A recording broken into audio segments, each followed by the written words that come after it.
کنستائن اس وقت لالا موسیٰ اور جنگ کے اندر جو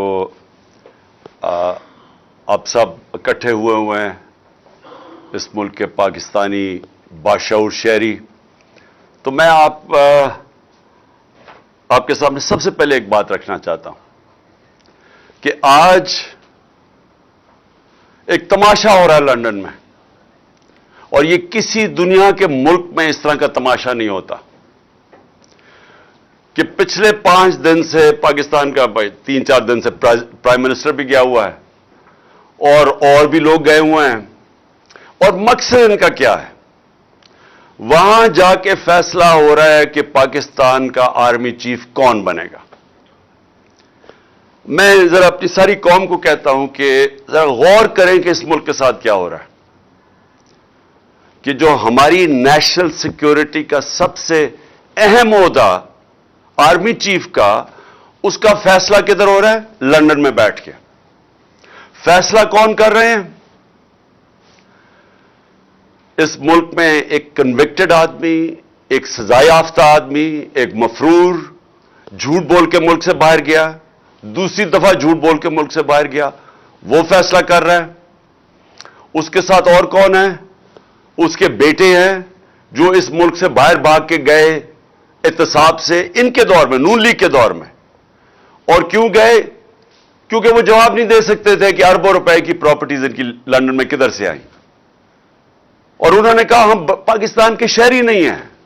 3 دفعہ پرائم منسٹر کے بیٹے کہتے ہیں ہم لندن کے شہری نہیں ہیں، کیونکہ وہ جواب نہیں دے سکتے کہ اربوں روپے کی وہ حسن نواز، وہ کم از کم 10 ارب روپے کی جو پراپرٹی اس نے لندن میں لی، وہ کدھر سے آئی؟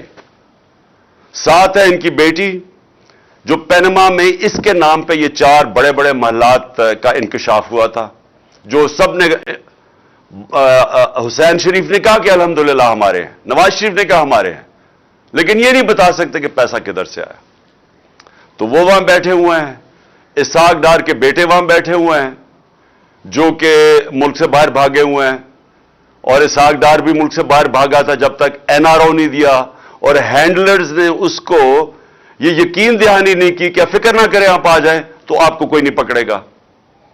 تو یہ وہ لوگ، اور جس میں پھر شہباز شریف کا بیٹا بیٹھا ہوا ہے، سلمان شہباز، جو احتساب سے بھاگا ہوا باہر۔ تو وہ جو اس ملک کے چوروں کا ٹبر ہے، وہ فیصلہ کر رہا ہے اس وقت اس ملک کے مستقبل کا۔ تو میں ہی اپنی ساری قوم کو یہ بتانا چاہتا ہوں کہ یہ کسی دنیا کے مہذب معاشرے میں یہ تصور بھی نہیں کوئی کر سکتا کہ یہ ہوگا کہ ملک کے اہم فیصلے ملک کے باہر ہوں اور وہ لوگ کریں جو 30 سال سے ملک کے پاسا چوری کر کے باہر لے کے جا رہے ہیں۔ اور میں دوسری بات کہ شہباز شریف کے اوپر ایک اخبار کے اوپر اس نے ہرجانہ کیا کہ میری توہین کی گئی ہے، اور اس نے جا کے عدالت میں چلا گیا۔ اب شہباز شریف کو نہیں پتا تھا کہ برطانیہ کی عدالتیں کیوں، ونسٹن چرچل ان کے جو بڑا اسٹیٹسمین تھا، اس نے کیوں کہا جب برطانیہ ہٹلر کی دوسری جنگ عظیم میں جب تباہ کر رہے تھے برطانیہ کو، تو اس نے کیوں کہا؟ اس نے جب کسی نے پوچھا ہم بچ جائیں گے، اس نے کہا کیا ہماری عدالتیں انصاف دے رہی ہیں؟ تو انہوں نے کہا جی دے رہی ہیں۔ تو انہوں نے کہا کوئی دنیا کی طاقت ہمیں نہیں ہرا سکتی۔ ان کی عدالتوں کے اندر یہ چلا گیا شہباز شریف، اور اب انہوں نے 8 یا 9 دسمبر کو اس کو بلا لیا ہے، اس سے جواب مانگے ہیں۔ اب شہباز شریف کو غلط فہمی ہوئی ہے کہ ٹیلی فون اٹھا کے تو جج کو کہہ کے جی بے نظیر کو 3 نہیں 5 سال سزا دینا ہے، اس کے جو ماضی میں بریف کیس پکڑ کے کوئٹہ بینک پہ جانے والا، بینچ کو خریدنے والا، اس کو یہ نہیں پتا کہ وہ کدھر پھنس گیا جا کے۔ اور ان کے لیے سب سے بڑا اب یہ چیلنج ہوگا شہباز شریف کے لیے کہ عدالت میں اب انہوں نے بتانا پڑے گا کہ کیا جو اس نے الزامات لگائے، اور اس نے بڑے، جو ان کا اخبار ڈیلی میل ہے، بڑے سنگین الزامات لگائے ہیں اس کی چوری کے اوپر۔ تو یہ میں صرف آپ کو اب بتانا چاہتا ہوں، یہ ہے فرق۔ کیوں وہ معاشرے میں خوشحالی ہے؟ کیوں یہاں سے لوگ نوکریاں ڈھونڈنے جاتے ہیں باہر؟ کیوں یہاں آپ کے لالا موسیٰ سے خاص طور پہ اور یہ سارا گجرات، لالا موسا، اوپر جیلم، اتنے لوگ میں ملا ہوں یورپ میں، نوکریاں ڈھونڈتے ہیں پاکستانی، ہمارے پنجاب کے شہری اسکینڈینیویا میں کیوں جاتے ہیں نوکریاں ڈھونڈنے؟ وہاں کے وسائل ہمارے سے زیادہ نہیں ہیں، لیکن ادھر انصاف ہے۔ دیکھیں، بار بار میں آپ کو ایک چیز سمجھاتا ہوں اپنی قوم کو، کیونکہ میرا کام ہے آپ کی تربیت کرنا۔ جب تک ایک ملک کے اندر عدل اور انصاف نہیں ہے، قانون کی حکمرانی نہیں ہے، وہ معاشرہ خوشحال نہیں ہو سکتا، وہ معاشرہ آزاد نہیں ہو سکتا، اس معاشرے میں جمہوریت حقیقی نہیں آ سکتی، حقیقی آزادی نہیں آ سکتی۔ وہ معاشرے کے اندر جدھر کمزور کو طاقتور سے قانون تحفظ نہیں دیتا، وہاں جنگل کا قانون ہوتا ہے۔ وہ جو مرضی آپ کر لیں، آپ اچھی سے بھی پالیسیز لے آئیں، وہاں غربت ہوگی۔ ساری جس کو کہتے ہیں ڈیولپنگ ورلڈ، جو غریب ملک ہیں، ان سب کی یہی کہانی ہے۔ تو میں اس لیے بار بار آپ کو سمجھاتا ہوں میرے پاکستانیوں، کیونکہ میں نے یہ ملک دیکھے ہوئے ہیں، میں نے ٹائم گزارا ہوا ہے یہاں، مجھے پتا ہے۔ اس لیے میں نے 26 سال پہلے انصاف کی تحریک شروع کی تھی کہ یہ ایشین ٹائیگر نہیں بننے لگا پاکستان، لاہور کو پیرس نہیں آپ بنا سکتے۔ جب آپ عدل اور انصاف کا نظام لے کے آئیں گے، یہاں کی قوم کو آزاد کریں گے، حقیقی آزادی دیں گے، یہ قوم خود ہی اس ملک کو اٹھا لے گی۔ یہاں جو بیرون ملک پاکستانی بیٹھے ہیں، جو میری آج سن رہے ہوں گے مجھے، میرا ان سے انٹریکشن ہے، ان سے پوچھے تو صحیح کیوں نہیں وہ پاکستان میں آ کے پیسہ لگاتے؟ وہ سب سے پہلے آپ کو کہیں گے کہ ہم اس لیے پیسہ نہیں لگاتے پاکستان میں آ کے کہ ہمیں ڈر ہوتا ہے کہ اگر ہم پلاٹ لیتے ہیں تو اس کے اوپر قبضہ ہو جاتا ہے اور ہم قبضہ نہیں چھڑا سکتے۔ تو ہم کاروبار کیسے شروع کر سکتے ہیں جس ملک کے اندر ہمیں قانون تحفظ نہیں دیتا، جس میں ایک فکرہ استعمال کیا جاتا ہے، کانٹریکٹ انفورسمنٹ نہیں ہوتی۔ جب اس ملک میں ہماری سرمایہ کی حفاظت ہی نہیں ہوتی تو ہم کیسے اس ملک میں پیسہ لگائیں گے؟ اور دوسری بات وہ یہ کہیں گے، خاص طور پہ برطانیہ میں جو بیٹھے پاکستانی ہیں، کہ یہ جو ملک کے سربراہ ہیں جو ہمیں کہتے ہیں کہ پاکستان میں اپنا پیسہ لے کے آؤ، تو اپنا پیسہ تو پاکستان سے باہر بھیج رہے ہیں، ان کے تو بڑے بڑے محلات باہر ہیں، ان کے کاروبار باہر ہیں، تو یہ ہمیں کہہ رہے ہیں کہ پاکستان میں پیسہ لگاؤ، اور وہ یہ کہتے ہیں کہ یہ پیسہ باہر کیوں بھیجتے ہیں؟ نمبر 1 چوری کا پیسہ ہے، کیونکہ اگر چوری کا پیسہ کیوں باہر بھیجنا پڑتا ہے کہ پاکستان میں نظر آ جائے گا۔ یہاں اب اگر ایک دم ان کی دولت میں اربوں روپے کا اضافہ ہونا شروع ہو جائے تو پوچھیں گے تو صحیح نا قوم کے کدھر سے پیسہ آیا؟ وہ یہ جواب نہیں دے سکتے کیونکہ چوری کا پیسہ ہے، اس لیے ان کو باہر بھیجنا پڑتا ہے۔